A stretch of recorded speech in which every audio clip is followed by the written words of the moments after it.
Bien, muy buenas tardes a todos. Estamos considerando en nuestro estudio bíblico de esta mañana acá en la Escuela Dominical el tema Jesucristo como sumo pontífice, como sumo sacerdote. Lo que estamos considerando es la función, la labor que el Señor Jesús está haciendo en este momento en los cielos por su iglesia y por cada uno de los suyos. Ya estudiamos anteriormente lo que era, cómo fue constituido él, ¿no es cierto?, como sacerdote, y ya habíamos considerado el hecho de que él se identificara con los hombres para venir a ser un fiel pontífice, porque de los hombres tenía que ser tomado su sacerdocio. Por lo tanto, ¿no es cierto?, él tenía que tener esa empatía o esa simpatía por los, como dice la Escritura, por los ignorantes y extraviados. Y veíamos, ¿no es cierto?, de que él como hombre, ¿no es cierto?, sin pecado, había tomado, ¿no es cierto?, esta posición. Es decir, el hecho de que él venga a ser un sumo pontífice es porque se identifica con los hombres en su naturaleza. Bien, hoy día vamos a ver las características de ese sacerdocio que tiene Cristo. Así que les invito a Hebreos capítulo 5 y vamos a leer el texto 4 al texto 6. Hebreos capítulo 5, texto 4, texto 6. Dice así la palabra del Señor. Y nadie toma para sí esta honra, el hecho de ser sacerdote, por los pecados, nadie toma para sí esta honra sino el que es llamado por Dios como lo fue Aarón. Así tampoco Cristo se glorificó a sí mismo haciéndose sumo sacerdote, sino el que le dijo, tú eres mi hijo, yo te he engendrado hoy, como también dice en otro lugar, tú eres sacerdote para siempre, según el orden de Melquisedec. Hasta aquí la lectura. El Señor bendiga su palabra. Lo que vamos a considerar entonces ahora son las características. ¿Cuáles son las características que tiene que tener un sumo pontífice? El primer punto es que la vocación sacerdotal de Cristo no es un accidente. El hecho de que Él sea un sacerdote, un sumo sacerdote en el día de hoy en los cielos, no es un accidente, sino que el Padre lo ha glorificado constituyéndolo un sumo pontífice. Lo que hemos considerado hasta aquí dentro del contexto del sacerdocio levítico, el cual el texto en griego, fíjese, el texto en griego aquí, el texto número 4 que dice aquí, y nadie toma para sí honra sino el que es llamado por Dios como lo fue Aarón. Fíjese que el texto en griego dice, y no para sí mismo alguien toma el honor, por supuesto, de ser un sacerdote, sino siendo llamado por Dios tal como también lo fue Aarón. Esto nos habla, fíjese, que la posición sacerdotal no se alcanza por voluntad humana, ya que nadie puede tomar para sí esa honra. El sacerdocio no se alcanza por un autonombramiento o por una designación del hombre. El llamamiento a la misión sacerdotal no es por votación democrática, sino por la acción teocrática. Dios es el único que puede determinar en su soberanía y voluntad quién es el sumo sacerdote. Ningún hombre puede colocarse a sí mismo en esa posición, ni mantener como divino un sacerdocio conferido por autoridad humana. Es decir, un hombre no puede constituirse sacerdote diciendo que es divina la constitución cuando fue manifestado con autoridad humana. El texto que hemos leído afirma enfáticamente que ningún hombre puede establecerse a sí mismo como un sacerdote. Es por eso que el texto número 4 que estamos considerando dice, y nadie toma para sí la honra, sino el que es llamado por Dios como lo fue Aarón cuando Dios constituyó a Aarón como un sumo pontífice, un sumo sacerdote sobre el pueblo de Israel. En ningún momento Dios permitió, ¿no es cierto?, instrucciones en el oficio sacerdotal. Y esa fue la razón del castigo y de la soberbia de la rebelión de Coré y los suyos, si es que ustedes no se acuerdan, ¿verdad? ¿Qué pasó en esa rebelión? Fíjese que, además de la envidia que concurría en aquel grupo de sediciosos, los de Coré, en el pueblo de Israel, el grave problema de Coré y los suyos fue que siendo levitas procuraban ser sacerdotes. Porque Dios había establecido a la tribu de Leví, la había separado para que fueran sus obreros en el Señor. Pero dentro de la tribu de Leví eligió a la familia de Aarón. Y a la familia de Aarón y sus descendientes, ellos iban a ser los sacerdocios que iban, ¿no es cierto?, a ministrar en el tabernáculo o en el templo de Dios. Y la tribu de Leví iban a ser los obreros que iban a ayudar en esta administración. Ahí, fíjese, en Números 16. Vamos a Números, capítulo 16. Les invito. En el Antiguo Testamento, Números, capítulo 16. Esto está en el Pentateuco, ¿verdad? Capítulo 16. Y fíjese, vamos a leer desde el texto 8 al 11. ¿Qué dice allí? Aquí habla sobre la rebelión de Coré, ¿verdad? Dijo más Moisés a Coré: oíd ahora, hijos de Leví, ¿os es poco que el Dios de Israel os haya apartado de la congregación de Israel, acercándoos a él para que ministréis en el servicio del tabernáculo de Yahvé y estéis delante de la congregación para ministrarles? ¿Y qué te hizo acerca de ti y a todos los hermanos, los hijos de Leví contigo? ¿Procuras también el sacerdocio? Por tanto, tú y todo tu séquito sois los que os juntáis contra Yahvé. Pues Aarón, ¿qué es para que contra él murmuréis? Esa fue la queja que dio Moisés a Coré y a los suyos, al grupo, ¿no es cierto?, que concurría como un grupo sedicioso en el pueblo de Israel. Coré entonces era levita, por lo tanto ellos como levitas, ¿no es cierto?, eran obreros que ministraban dentro del tabernáculo, pero no eran sacerdotes. ¿Y qué quería Coré?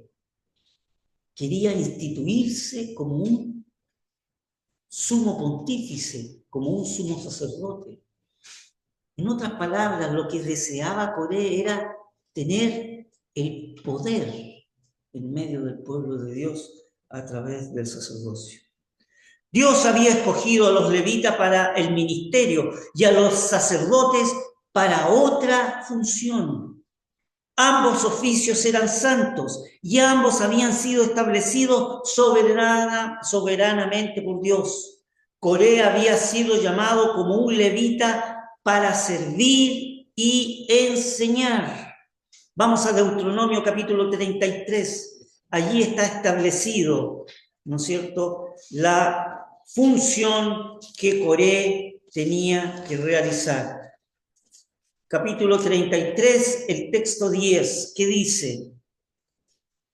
Ellos enseñarán tus juicios a Jacob y tu ley a Israel. Pondrán el incienso delante de ti y el holocausto sobre tu altar. Esas eran las funciones que tenían que tener los obreros que ayudaban a los sacerdotes dentro del tabernáculo. La acción de Coré y los suyos quedaba revestida de cierto interés por los derechos que ellos reclamaban sobre toda la congregación. Y decían, acusando a Moisés y a Aarón: basta ya de vosotros, porque toda la congregación, todos ellos son santos, y en medio de ellos está Yahvé. ¿Por qué pues os levantáis vosotros sobre la congregación de Yahvé. O sea, Coré y los suyos no reconocían a Aarón ni a Moisés. Y aquí se trataba del deseo de ser lo que Dios no había determinado que fuesen. Qué gran lección tenemos aquí. Coré ambiciaba y deseaba tener funciones dentro del pueblo de Dios de algo que Dios no había determinado que ellos fuesen. Era un asunto de envidia entonces que procuraban destruir y derribar a quienes Dios había establecido para una misión en su pueblo. Ciertamente que aquí hay una gran enseñanza para nosotros, hermanos. Este asunto es de notoria importancia en la iglesia del día de hoy. En ocasiones los que desean ocupar el primado a veces actúan en contra de quienes tienen verdaderamente los dones espirituales para el ministerio. Y cuando se ejercen esos dones espirituales, aquellos que son los líderes dentro de la iglesia acusan como rebeldes, ¿no es cierto?, contra ese liderazgo, porque actúan a la capacidad recibida por el don dado. La verdad que los hermanos responsables dentro de una asamblea local nunca deben estar sobre la congregación, están entre los hermanos de la congregación. Son los responsables en velar y en cuidar, en guiar, animar, consolar, reparar, disciplinar, exhortar y aplicar la gracia en medio de la congregación. Pero también ellos han de mirar los distintos dones que tienen los hermanos en medio de la congregación. Y se han de ver que el don es espiritual, con un resultado espiritual y con un ejercicio espiritual. Entonces estos hermanos responsables han de dar la mano de compañerismo y no han de aplastar, ¿no es cierto?, y acusar a aquel hermano que tiene un don que es rebelde al liderazgo de la iglesia. ¿No?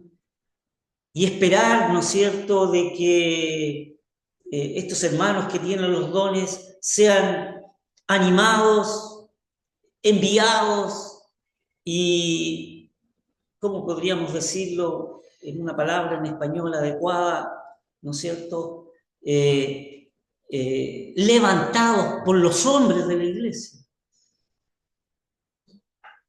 Si ustedes se dan cuenta, me voy a tomar un paréntesis, eso es lo que sucede en aquellos que dicen ser cristianos en las denominaciones, en la cual son moldeados por hombres, guiados por hombres y levantados por hombres. Y muchas veces ni siquiera aquellos que son guiados, animados, preparados y levantados por hombres, ni siquiera tienen los dones espirituales, sino que se acomodan al liderazgo que tiene esa congregación. No es así, apreciados hermanos, de ninguna manera, de ninguna manera. No olvidemos que cuando se está en el liderazgo bíblico, es decir, en el liderazgo espiritual, y no en el autoritarismo humano, la posición de un don otorgado por el Espíritu, así como evangelista, como pastor, como maestro, eso basta para hacer de un creyente un verdadero ministro. Y los hermanos responsables, puestos por Dios en medio de una congregación, han de tener la sensibilidad y la capacidad espiritual como para poder reconocer el don de aquel hermano o hermana y poder dar su mano de compañerismo para que pueda ejercer ese don en medio del pueblo de Dios, ¿no es cierto?, a favor del pueblo del Señor, usado en dirección por el mismo espíritu de su mano. Es así como Dios intervino entonces en la pretensión de Coré en el Antiguo Testamento. Coré ambiciaba junto con los suyos tener una posición de poder, no solo social, sino que también intelectual, y un poder de administración sobre el pueblo de Israel que Dios no había establecido. Y así como Dios intervino en la pretensión de Coré, actuó en la protección del sacerdocio. También cuando Saúl, allá en 1 Samuel capítulo 13, pretendió ofrecer el sacrificio que solo pertenecía exclusivamente al sacerdote. Allí en 1 Samuel capítulo 13, no vamos a ir por el tiempo, pero allí el pueblo de Israel se había juntado para poder ofrecer sacrificios y holocaustos a Dios y orar en gratitud y alabanza y en petición. Y Saúl, siendo el rey de Israel, orgullosamente e impetuosamente no esperó que llegara el sacerdote Samuel, sino que él mismo comenzó a ejercer la función que le correspondía al sacerdote de Yahvé, de Dios. Y locamente hizo, ¿no es cierto? Locamente hizo. Por lo tanto, el juicio del Señor fue la pérdida del trono por su acto de impiedad y orgullo y de no tener un temor reverente. Así también ocurrió con el rey Usías, que consideramos como ejemplo al principio de nuestro estudio, allá en 2 de Crónicas, capítulo 26, ¿no es cierto?, cuando quiso ofrecer el incienso en el lugar santísimo, en una forma orgullosa e impetuosa, porque él era el rey, pero no le correspondía esa función solo al sumo sacerdote o a los sacerdotes, le correspondía ministrar en el templo, en el tabernáculo. Y la ofensa al ministerio sacerdotal o el desprecio hacia el mismo, en el fondo era un desprecio contra Dios, el cual lo había establecido. Y ese es el peligro, apreciados hermanos, cuando despreciamos en la iglesia del Señor aquellos dones que el Señor puso soberanamente sobre distintos hermanos para la edificación del cuerpo de Cristo y las operaciones espirituales que el Señor tiene en medio de su pueblo, y no somos capaces de reconocerlo. Y es más, no solo podemos llegar a no ser capaces de reconocerlo, sino que si es que lo reconocemos, lo tapamos, lo hundimos o lo despreciamos para que ese hermano no suba sobre nosotros, por así decirlo. Eso, hermanos, es una ofensa al ministerio sacerdotal que Dios ha establecido y es un desprecio hacia Dios mismo en sus operaciones. Y es un peligro muchas veces la iglesia de hoy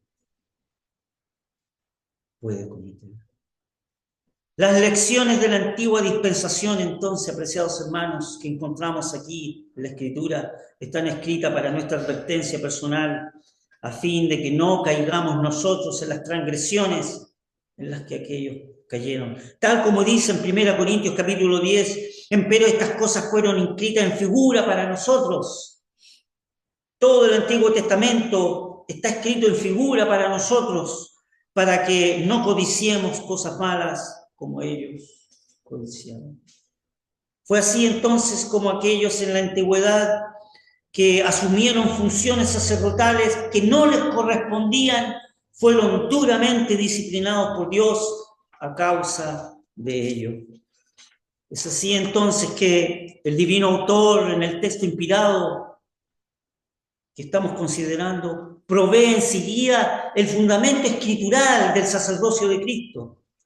Fíjese que aquí el texto en griego dice: así también Cristo no a sí mismo se glorificó haciéndose sumo sacerdote, sino que el que habló a él el que le dijo al Señor Jesús: Hijo de mí eres tú, yo te engendré, yo te he engendrado hoy. De este modo, conforme a la norma del reconocimiento para los sacerdotes humanos, tampoco Jesús se nombró a sí mismo sacerdote, sino que fue llamado por el Padre a esa condición y a esa función. El sacerdote tenía que ser nombrado por Dios. Y aquí el autor de la epístola a los Hebreos, inspirado divinamente, fíjese que cita 2 salmos para demostrar así que el Señor Jesucristo fue divinamente llamado y fue divinamente nombrado sumo sacerdote, sumo pontífice. En el Salmo número 2, fíjese, Dios lo reconoce como hijo. Y en el Salmo 110 aparece nombrado por Dios en su calidad de tal calidad que tiene eternamente. La exposición del Epístola a los Hebreos en su capítulo 5 parte de la base de las referencias proféticas hechas en estos 2 salmos. Entonces analicemos brevemente las expresiones de estos 2 salmos que encontramos aquí en la Escritura.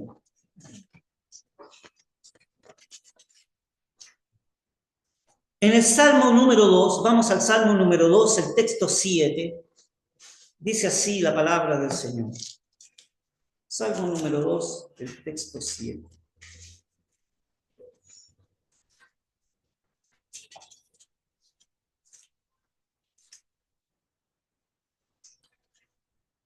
Yo publicaré el decreto. Yahvé me ha dicho: mi hijo eres tú, yo te engendré hoy. La vocación sacerdotal de Cristo, entonces, no es un accidente de la historia, sino que ha venido a ser una característica esencial de su condición de hijo. El salmo mesiánico que acabamos de considerar también había sido citado aquí en Hebreos capítulo 1, el texto 5. ¿Qué dice el texto 5 del capítulo 1? Porque a cuál de los ángeles Dios dijo jamás, y aquí cita el Salmo número 2, mi hijo eres tú, yo te he engendrado hoy. Y otra vez, yo seré a él padre y tú me serás hijo. Aquí encontramos la demostración de la supremacía de Cristo sobre los ángeles. Y para establecer la base fue sustentada esa superioridad apelando a las Escrituras.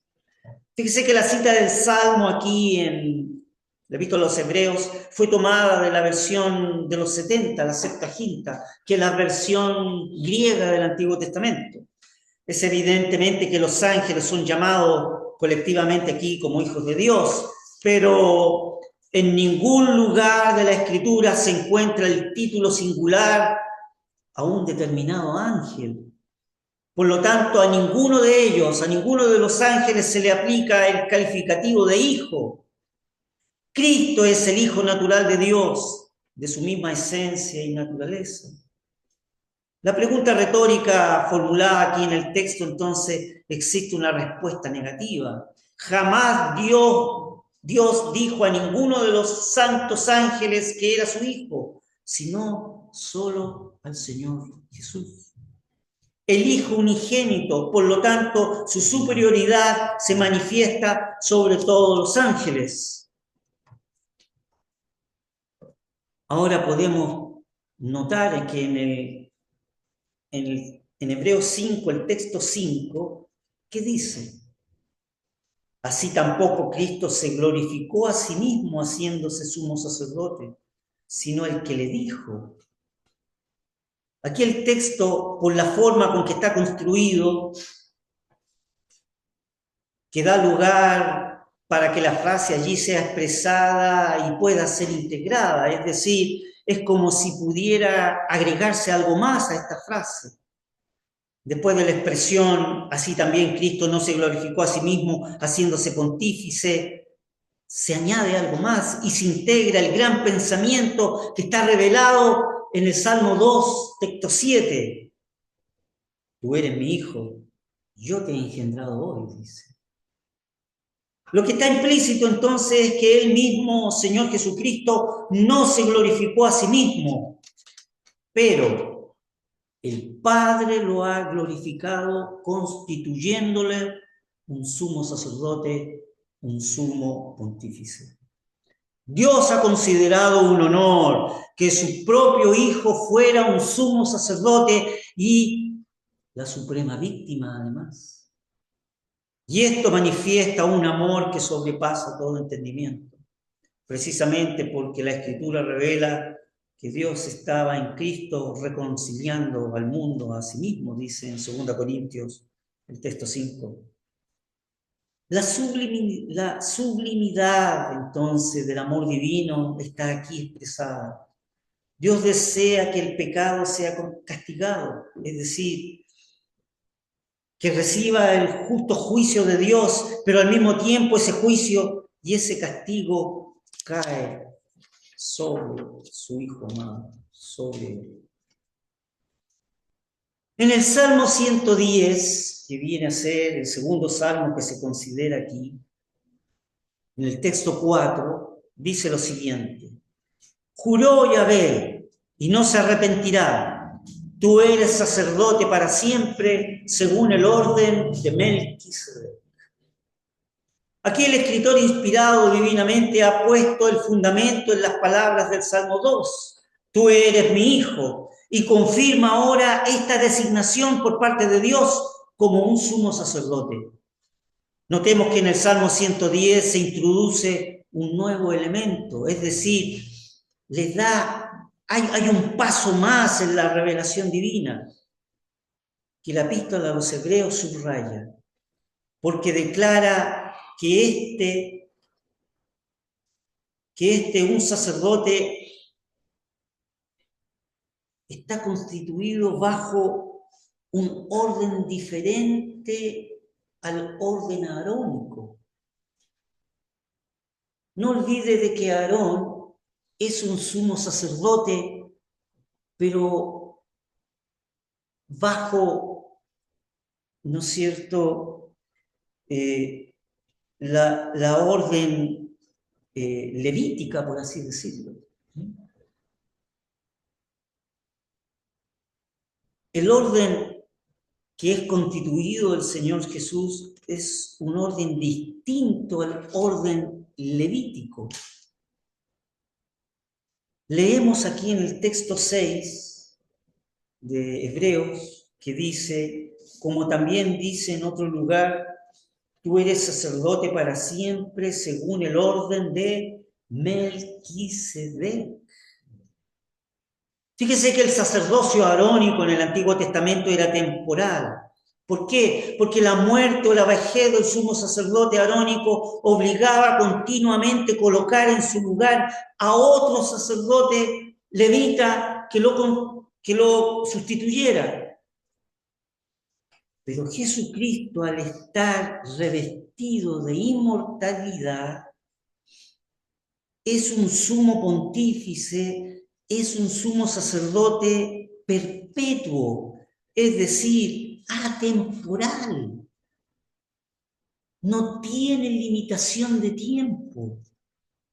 El salmo citado, ahí en Salmo 110, atribuye al Mesías la dignidad de un rey. Vamos a leer el Salmo 110, el texto 1 y 2. ¿Qué dice? Salmo 110, texto 1 y 2. Dice así: Yahvé dijo a mi Señor, siéntate a mi diestra, hasta que ponga a tus enemigos por estrado de tus pies.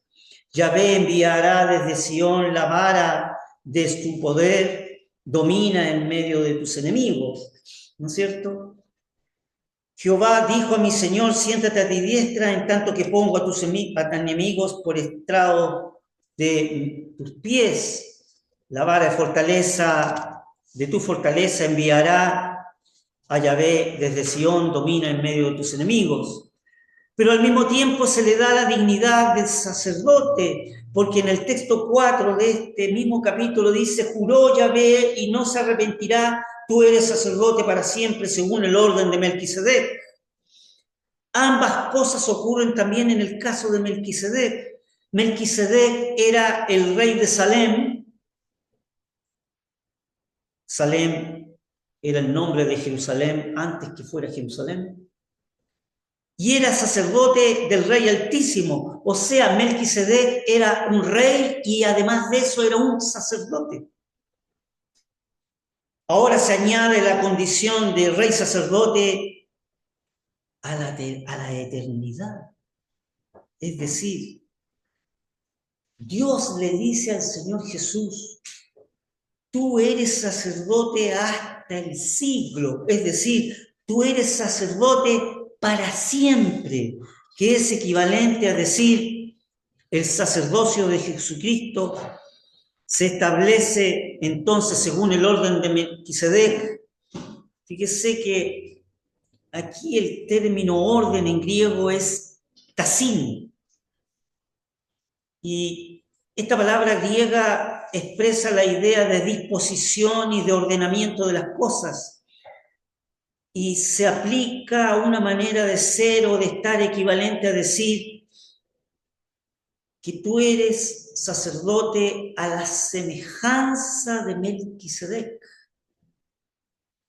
Así como Melquisedec era un rey, era el rey de Salem, y era un sacerdote del Dios Altísimo, el Señor Jesús es uno que es sacerdote eternamente, es decir, perpetuamente, a semejanza, cuando dice, según el orden, a semejanza de Melquisedec.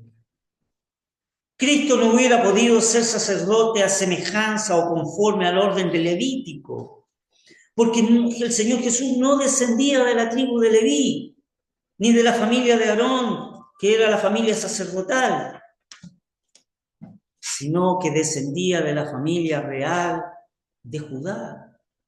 Esto está en Mateo, en la genealogía de Mateo, en capítulo 1, el texto 3.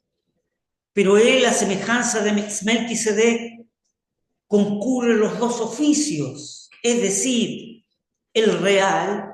¿Por qué? Porque Cristo es heredero del reino eterno establecido por Dios, y el sacerdotal, porque ahora se está determinando que es constituido por Dios mismo para ser un sumo pontífice.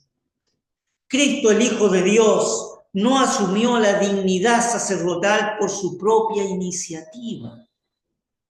¿Quién le aclamó como su hijo en las palabras del Salmo 2? Tú eres mi hijo y yo te he engendrado hoy. El mismo Dios que lo aclamó como hijo, lo ha proclamado ahora como sumo sacerdote eterno. Aquí se debe subrayar que la expresión tú eres mi hijo tiene que ver con la resurrección de Cristo y su exaltación a la diestra del Padre.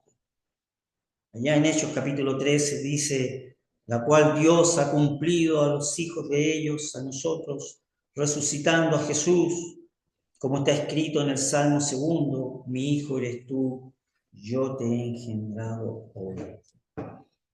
Es allí entonces, apreciados hermanos, es desde aquí cuando el Señor Jesús comienza su ministerio sacerdotal en el cielo por la iglesia y por cada uno de los suyos, su pueblo. En nuestro próximo tema vamos a considerar el precioso rol, la preciosa función que el Señor hace por usted en el día de hoy, en los cielos, intercediendo y amando a los suyos. Función que hoy día está haciendo por usted, amado hermano. Que el Señor bendiga su palabra. Padre amante, los que somos tus hijos expresamos nuestra admiración, nuestro gozo y nuestra alegría porque no solo el Señor Jesús fue enviado para ser nuestro Salvador y nuestro Señor aquí en la tierra, sino que tu plan divino está mucho más allá de nuestra corta vista. Él en el día de hoy es un sumo pontífice, es un sumo sacerdote, intercediendo por su pueblo amado y por cada uno de los suyos. ¿Cuántas veces nos sentimos desanimados, sin fuerzas, desorientados, abatidos? Y nos olvidamos que el Señor Jesús, que ha triunfado en esa cruz de ignominia, un triunfo sobre el pecado, sobre Satán y sobre la muerte, ha sido invitado a sentarse a la diestra de Dios para un día establecerse como Rey eterno, pero además de eso, ha sido constituido un sacerdote para poder interceder a las necesidades que el pueblo suyo, rescatado con su sangre preciosa, tiene en todo lo que corresponde a los problemas de los hombres. Te damos gracias, Señor, porque es un consuelo saber que Él está hoy, en el día de hoy,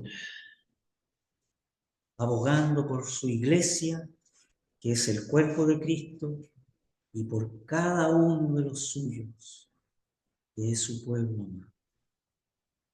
Damos gracias por esto y por lo que nos revela tu Escritura. Lo expresamos y lo manifestamos en el nombre precioso del Señor Jesús. Amén. Apreciados hermanos, por vuestra atención.